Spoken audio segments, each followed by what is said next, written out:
back. Last week we looked at some go-to albums that were submitted to us. Today we're going to look at our personal go-to albums to stick with our topic of two old guys and their records. So let's look at our records.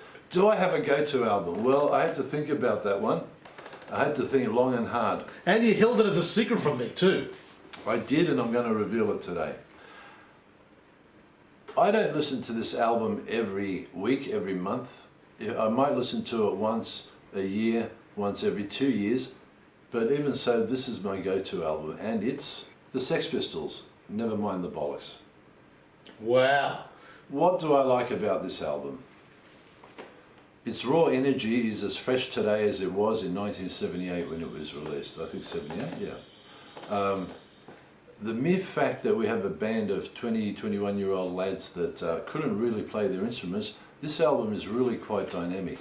If you compare these recordings on this album to the recordings of the same songs at other studios with other producers and with their former bass player, Glenn Matlock, who was a proper bass player, there's a huge difference. And the first difference you notice is that on the earlier recordings with Matlock, he plays proper bass lines. But this actually makes the songs sound like pop songs. On the actual album, Steve Jones played bass simply because Sid couldn't play. And at the same time, they were quite lucky. He was in hospital and they were able to keep him away from the studio. So Steve Jones played the bass. Not being a bass player, there are absolutely no bass lines on this album. It's just pumping away, supporting the guitar.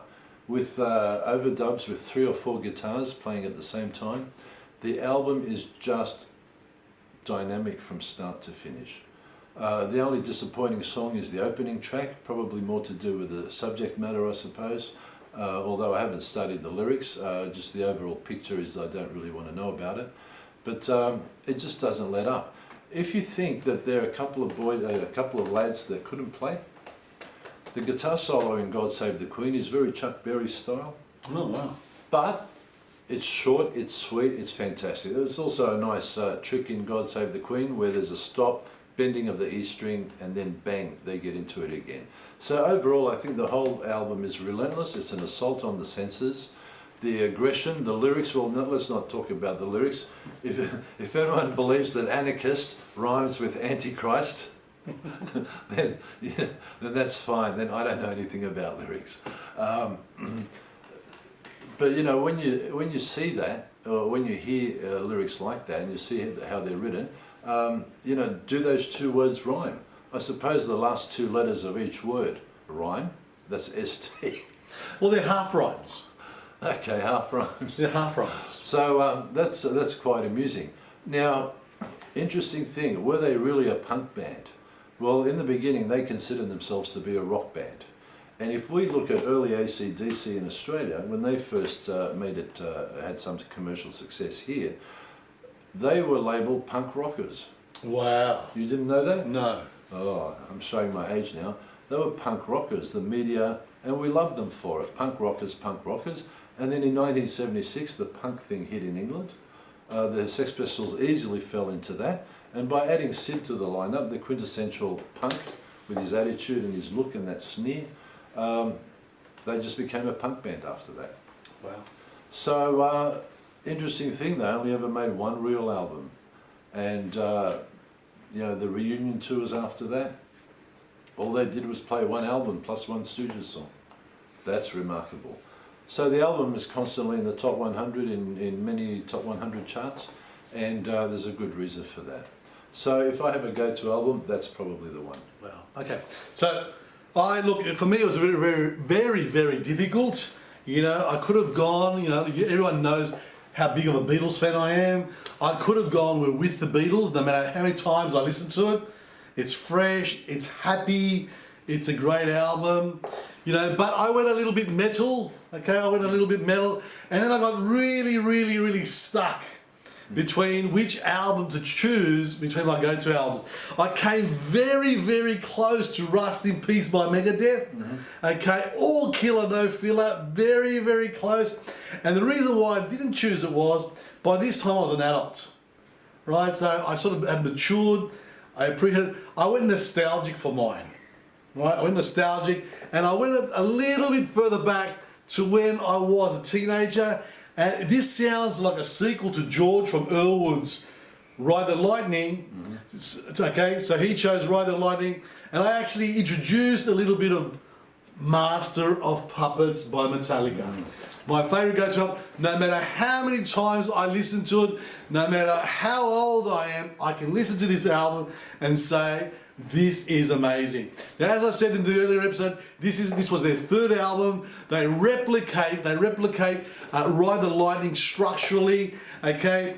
And there is all killer, no filler. And you know something? What you said earlier, where I suppose the Sex Pistols were relentless, this is relentless. There is no stop here. Even the ballad or the slow song, Welcome Home Sanitarium, yes, it starts off as a ballad, but it finishes, you know, with dueling guitars, this upbeat, this thrash sound, okay, to finish it off. There's no letting up. Okay, so, you know, and incidentally, my sister brought this album back home for the first time, and I remember playing Battery for the first time, and I wasn't exposed to thrash metal, and I heard Battery, and it's that, you know, that relentless beat, and I go, what is this crap?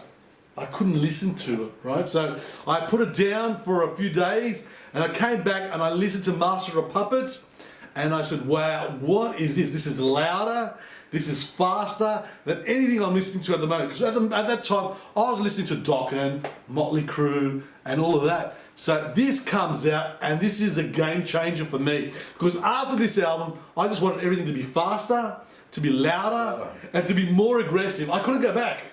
Once you went here, you just couldn't go back. And the only other bands that I could listen to after this point were Slayer, were Anthrax, were Megadeth. That's the impact of thrash metal, because it was louder, it was faster, it was everything. So going through the album, you know, there is the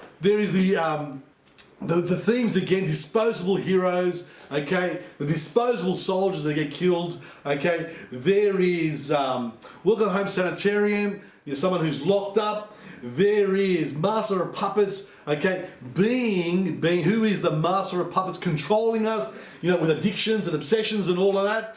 Okay, there is Leper Messiah, even the instrumental by, you know, Orion is fantastic. What I love, you know, is the way it's bookended by Battery, something very, very thrashy, and then on the other side at the end, it's Damage Incorporated. So for me, the band here, I think, matures. I mean, you know, the riffs are meatier, the chords are meatier, okay? You can definitely hear Cliff Burton's bass, because on And Justice for All, you know, they turned down the bass for Newstead, right? So there's a different sound. This is media, this is wholesome. This is my go-to album. Okay, what impact did it have? Okay, everyone wanted to replicate this. You know, you got bands, you know, fast forward 15 years, and they're doing cover versions. Like, I listen to, for example, Machine Head. They do a cover version of this. Trivium do a, you know, a Metallica. Everyone does a Metallica cover version. And a lot of those cover versions come from this album. You know, Master of Puppets, great album cover, okay, with the fingers, the puppets, and then you got the crucifixes there, okay. I chose to bring to the studio this album here, okay. It's a later edition, but I want you to read what it says, Michael, because you're right. This is interesting. 45 RPM series, Metallica like you've never heard them before. Louder, faster, and heavier. At 45 RPM, so they've made this a double album. That's right. So there are only 2 songs on each side, which means you've got to get up and flip the record over a little bit more often, twice as much as you would normally if it was a single album. But why do they do this? 45 RPM sounds better, and you can cut a louder record. Really? Oh, they didn't do it just to sell you 2 records. Oh, wow. I know record companies are into ripping you off, but this is for sound quality. So you've got the inconvenience of having to flip the record over more frequently, but you have better sound. But so it is. So if I were you, I would break the seal. In fact, let's do it now. I would break the seal and listen to the darn thing. Okay, so it is faster. No, not faster. It'll be louder and heavier. Okay, wow. Okay. But, you know, mixed in with that is a perception of it being faster. Okay. Right? So Metallica, that's my go-to album. No matter, it came very close to Rust in Peace, and maybe we should do another episode later on. Rust in Peace verse, something like Master of Puppets. A great topic, okay. But for now, this is my go-to album. Thank you for watching Two Old Guys And their records. and we'll see you soon with our next episode, okay, which will be Soon. Thanks a lot.